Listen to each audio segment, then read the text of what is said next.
السلام علیکم، آپ دیکھ رہے ہیں معلومات کی دنیا اور میں ہوں کامران۔ آج میں آپ کو بتاؤں گا حضرت عباس رضی اللہ تعالیٰ عنہ کے بارے میں۔ آپ کب پیدا ہوئے؟ آپ کہاں پیدا ہوئے؟ آپ کا نام کس نے رکھا؟ آپ نے پہلی جنگ کس عمر میں لڑی؟ آپ کس طرح شہید ہوئے؟ آپ کے روزہ مبارک کا پانی طواف کیوں کرتا ہے؟ آپ 4 شعبان 26 ہجری 645 عیسوی کو مدینے میں پیدا ہوئے۔ آپ کا نام حضرت علی نے عباس رکھا، جس کے معنی ہیں بے داغ شیر۔ آپ نے پہلی جنگ صرف 11 سال کی عمر میں لڑی۔ ایک دفعہ کا واقعہ ہے کہ حضرت علی کوفے کی ایک مسجد میں امام حسین کے ساتھ موجود تھے۔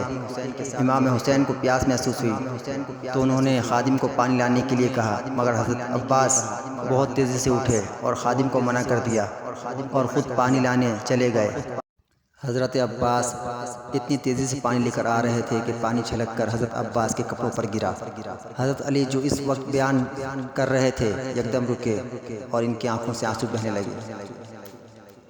جب لوگوں نے اس کی وجہ پوچھی تو حضرت علی رضی اللہ تعالیٰ عنہ نے فرمایا، آج عباس نے اپنے بھائی کی پیاس بجھانے کے لیے اپنے کپڑے گیلے کیے ہیں، ایک دن امام حسین کے بچوں کی پیاس بجھانے کے لیے اپنے آپ کو خون میں نہلا دے گا۔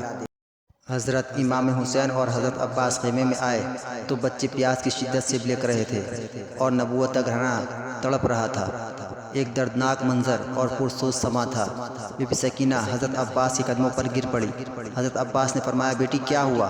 عرض کیا کہ چچا جان، میں نے سنا ہے کہ ہم حوض کوثر کے مالک ہیں، مگر یہ کیا ظلم ہے کہ آج ہمارے لیے نہر فرات کا پانی بند ہے، اور چچا جان کیا ہم اسی طرح پیاس سے ایڑیاں رگڑ رگڑ کر مر جائیں گے؟ حضرت عباس نے بی بی سکینہ کے سر پر ہاتھ پھیرا اور فرمایا، بیٹی گھبراؤ نہیں، میں ابھی پانی لاتا ہوں۔ حضرت عباس اٹھے، تلوار ہاتھ میں لی، مشکیزہ کندھے پہ رکھا اور گھوڑے کے زین پر سوار ہونے ہی والے تھے کہ امام حسین نے راہ روک لی اور فرمایا، بھائی کہاں جا رہے ہو؟ حضرت عباس نے فرمایا، اب بچوں کی حالت مجھ سے دیکھی نہیں جا رہی۔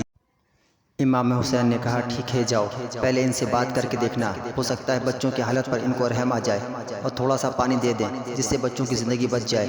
اجازت ملنے کے بعد حضرت عباس نہر فرات کی جانب روانہ ہو گئے۔ ہاشمی خاندان کے اس بہادر جوان کے گھوڑے کے ٹاپوں سے کربلا کی زمین ہل گئی۔ نیزے کی جنبش سے دشمنوں کے دل کانپ رہے تھے اور شمشیر حیدر کے آب و تاب سے لشکر یزید کے سینے دھڑک رہے تھے۔ عمر و سعد نے حضرت عباس کا یہ روپ، دبدبا اور جاہ و جلال دیکھا تو پکارا، ساتھیو آتا ہے خبردار اب عباس علمدار، ہوشیار خبردار خبردار خبردار۔ ہاشمی شہزادے نے یزیدی لشکر کے سامنے کھڑے ہو کر فرمایا کہ اے باطل پرستو، تم جس نبی کا کلمہ پڑھتے ہو اسی نبی کے اولاد سے برسر پیکار ہو، اور تم جس رسول کی شفاعت کے امیدوار ہو اسی رسول کے نواسوں کے خون کے پیاسے ہو، اور جس گھرانے سے تم حوض کوثر کی جام پینے کی تمنا رکھتے ہو اسی گھرانے پر پانی بن کر کے ان کے بچوں کو تڑپا رہے ہو، اور جس آل محمد پر تم نماز پر درود پڑھ کر اپنی نماز قبول کرواتے اسی آل محمد کو وضو کے لیے پانی نہیں دیتے۔ میں تم سے ڈر کر نہیں اور اپنی جان بچانے خاطر نہیں بلکہ تمام حجت کے لیے تم سے درخواست کرتا ہوں کہ ہمارے بچوں پر رحم کرو اور ان کے لیے تھوڑا سا پانی دے دو، اور میں وعدہ کرتا ہوں کہ تمہارے اس خدا ترسی کے بدلے میں میدان حشر کی گرمی میں تمہیں آب کوثر کی پیالی پلاؤں گا۔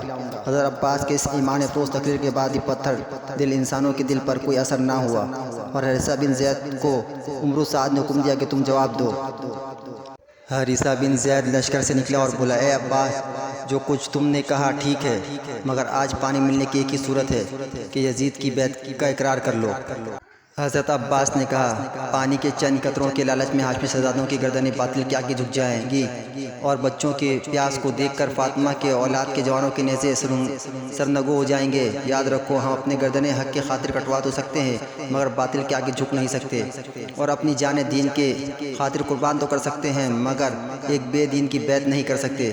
ظالموں، ہم تو اپنے خون سے دین کی شمع جلانے کے لیے آئے ہیں، اپنے لہو سے گلشن اسلام کی آپاری کرنے کے لیے آئے ہیں، اور قرآن کے دشمنوں کو نیزے پر چڑھ کر قرآن سنانے کے لیے آئے ہیں۔ جاؤ، پانی دو یا نہ دو، مگر ہم سے یزید کی بیعت کی توقع نہ رکھو۔